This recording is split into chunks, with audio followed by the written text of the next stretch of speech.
السلام علیکم میرے دوستو، آج جو میں آپ کے ساتھ واقعہ شیئر کرنے والا ہوں، اس واقعے نے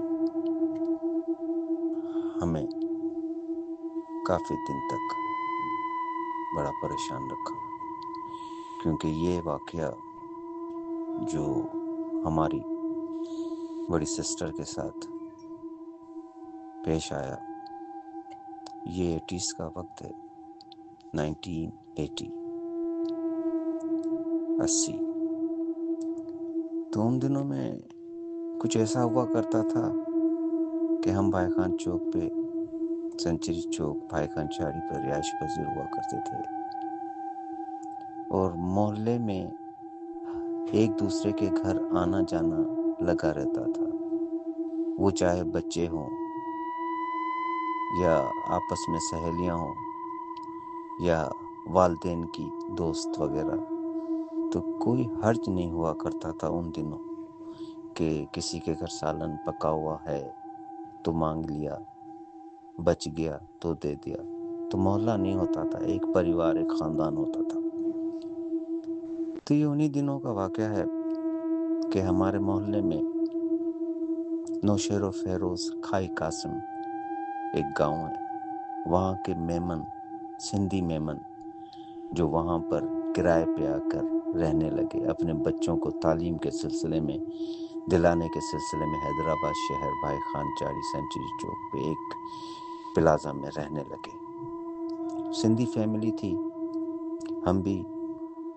سندھی فیملی سے تعلق رکھتے ہیں، تو ان کا آنا جانا، گلی سے گزرنا، سلام دعا، پھر آنا جانا، ایسا ہوا کہ وہ محلے میں گھل مل گئے۔ تو ان کی میمن جو شفٹ ہوئے تھے، ان کی ایک بڑی سسٹر تھی جو شفٹ ہوئی تھی میمن، ان کی ایک بڑی سسٹر ان کے ساتھ ہی آئی تھی، کیونکہ ان کے جو بہنوئی تھے وہ تو گاؤں میں ہی تھے۔ تو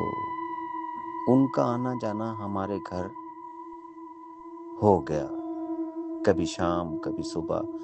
کوئی چیز لینی ہو دینی ہو تو ان سے ہماری سسٹر کی دوستی ہو گئی۔ اس دوستی کے سلسلہ چلتا رہا تو ایک دن دوپہر کے وقت، عید کے دن چل رہے تھے، میٹھی عید کے، تو ادی مہرو جو ہم جسے کہتے تھے وہ آئیں اور ہماری والدہ سے بولا کہ مجھے کچھ ریل، پٹیاں اور بٹن لینے ہیں، بچوں کے کپڑے سل رہی ہوں، عید پہ وہ پہنیں گے۔ تو پہلے گھر میں ہی سلائی ہوا کرتی تھی، وہ لوگ اپنے بچوں کے کپڑے گھروں میں ہی سیا کرتے تھے۔ تو میں خالہ اس چھوٹی کو اپنے ساتھ لے جاؤں اور 10-15 منٹ میں ریشم گلی سے ہم لوٹ کر آ جاتے ہیں۔ تو میری والدہ نے میری سسٹر کو، جو اس وقت تقریباً 16-17 سال کی ہوں گی، ان کو ان کے ساتھ بھیج دیا ریشم گلی۔ وہ ریشم گلی گئیں اور وہاں شبانہ فٹ ویئر جو آج تک موجود ہے، اس کے برابر میں یہ بٹن اور گٹیوں اور پٹیوں کی جو عورتوں کی ہوتی ہیں کپڑوں پہ لگتی ہے، اس کی ایک دکان ہوا کرتی تھی جہاں سے بکرم وغیرہ سب ملتے تھے۔ تو وہ آنٹی مہرو جو تھی وہ یہ لینے میں مصروف ہو گئیں، اور عید کے دنوں میں ریشم گلی میں ایک ہی بازار پہ حیدرآباد کا ہوا کرتا تھا جہاں رش لگتی تھی، تو کافی رش تھا۔ تو میری سسٹر نے کہا کہ اچانک میرے کاندھے پہ کسی نے ہاتھ رکھا اور میں نے پیچھے مڑ کے دیکھا تو ان سب افراد میں سے عموماً 6 فٹ، 6.5 فٹ، 5 فٹ جو بھی قد تھے، ان میں سے سب سے اوپر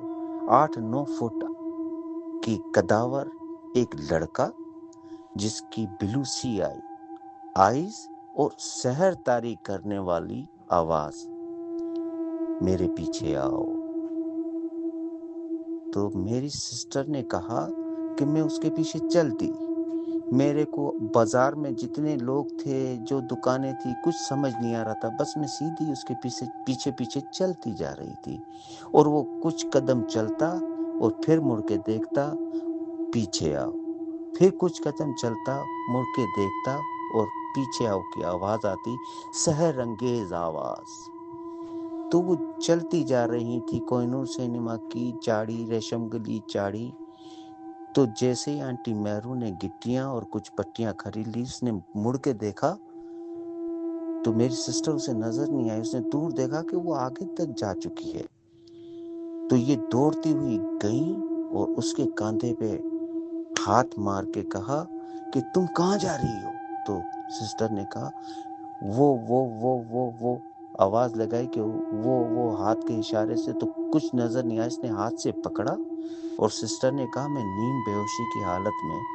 گھسیٹتی ہوئی گھر تک پہنچی اور میری والدہ کو بولا کہ اس کے ساتھ ایسا ہوا یہ کسی کے پیچھے جا رہی تھی۔ تو میری والدہ نے دم درود جو بھی قرآن پاک پڑھا، اس کو پانی پڑھ کے پلایا اور پھونکا، اور تقریباً 6-7 دن میری سسٹر اسی شہر میں رہی اور ڈاکٹر سے دوائی لی، مگر اس کا کچھ اثر نہیں ہو رہا تھا۔ تو پھر کلام پاک کا سہارا لیا، کچھ دم درود کیا، آہستہ آہستہ وہ روٹین میں آئیں اور ان کی طبیعت کچھ بہتر ہوئی۔ تب انہوں نے یہ ہمیں بتایا کہ اس طریقے سے میرے ساتھ یہ واقعہ ہوا ہے۔ تو وہ جو چھلاوے ہوتے ہیں وہ ہر روپ لے کر آ جاتے ہیں انسان کے سامنے اور اپنے سحر میں جکڑ لیتے ہیں، نہ جانے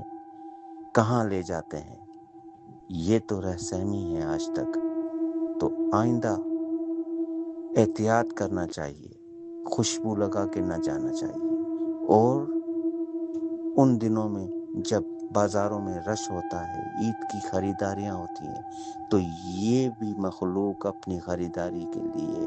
آتی ہیں، پھر نہ جانے کون سے شہر میں ڈال کے لوگوں کو اپنی طرف پیچھے بلا کر اور ان کو اپنے ساتھ کہیں لے جاتے ہیں یا پاگل کر دیتے ہیں۔ تو لوگوں، آج کی اسٹوری جو میں نے آپ کو سنائی، یہ ایک سچا واقعہ جو میری سسٹر کے ساتھ ہوا۔ اللہ نگہبان۔